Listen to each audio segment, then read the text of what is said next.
the fourth quarter mentality. Mr. Cage's thought of the year, not even of the day, but of the year. If you see me at the school, if you see me at the store, if you see me at the mall, basketball game, in traffic, this is what I want to see. And I'm going to know that we focus, we tuned in.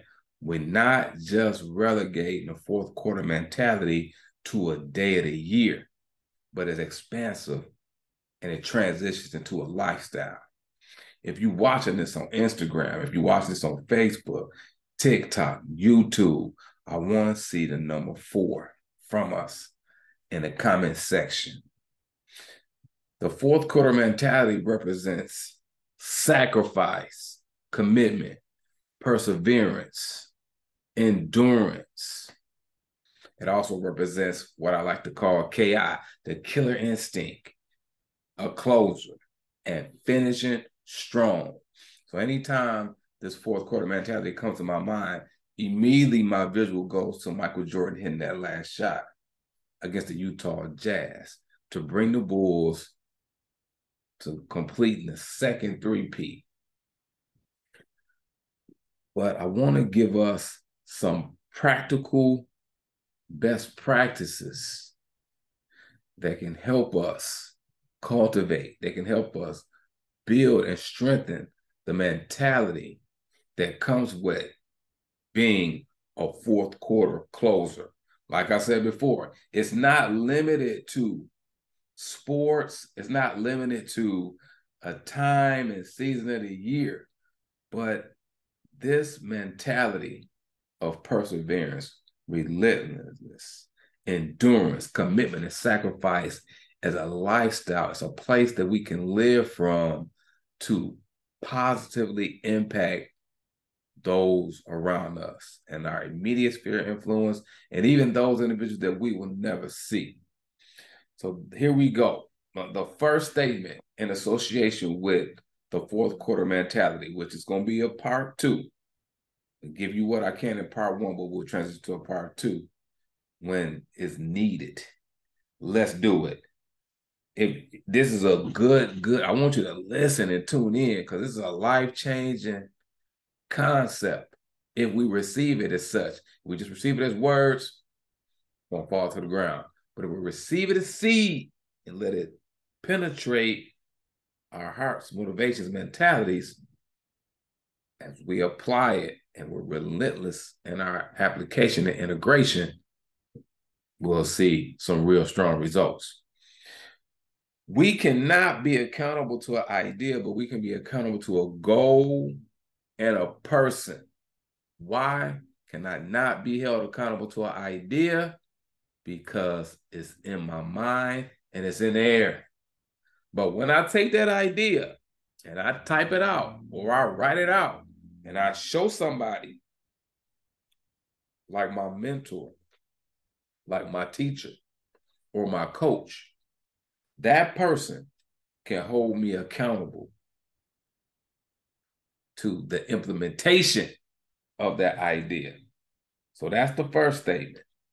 We cannot be held accountable to an idea, but we can be held to the goal and an individual that's going to hold us accountable to whatever that goal may be, short-term or long-term.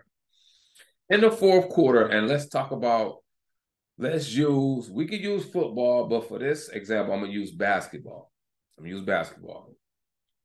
When a fourth quarter, or better yet, when we come to the end of the third quarter, because a basketball game has 4 quarters, when we come to the end of the third quarter, one of the first things players and coaches are going to do is to look up, and they're going to look up at the scoreboard. The question that I want to pose to us is, are we behind or are we ahead? We have to look at the scoreboard. This is on a personal level, professional level, and also strongly athletic. We're going to use the athletic example to integrate it over into our personal life and professional lives. we have to look at the scoreboard. This is the question. How do we determine the score? So as I make these statements, as we give you the conversation, this is really focused on two groups. Students, specifically high school students, because we are in the fourth quarter of our semesters, and let's really synergize it and concentrate it on professionals. So my focus is on high school students and business professionals. Let's say business and career professionals. After the third quarter is over, on a practical level, the basketball superstars look up, what's the score? Are we ahead or are we behind? Now, our motivation for moving forward, our execution of this fourth quarter mentality can be determined, capital C-A-N, can be determined on if we are ahead or behind. It's based on the mentality of the team and the leaders of the team, the captains and the coaches. But we'll touch on that in part two. We'll give you a thought in association with what I just said. I really want to focus on how do we determine the score? How do we determine the score?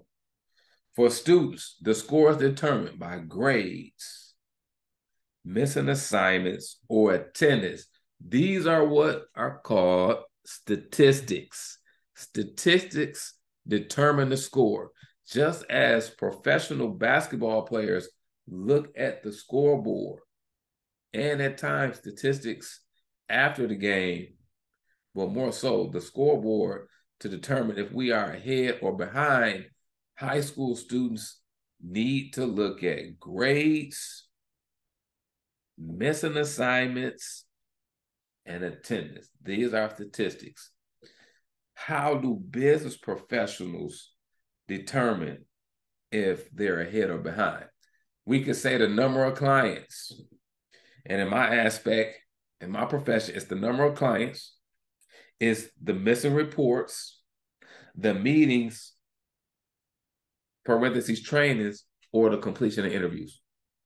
So that's my scoreboard or scorecard. What's the number of clients that we are servicing at this specific moment? Do I have any missing reports or any notes that need to be put in for these specific clients? How many meetings or trainings have to be facilitated by the end of this year or throughout the year?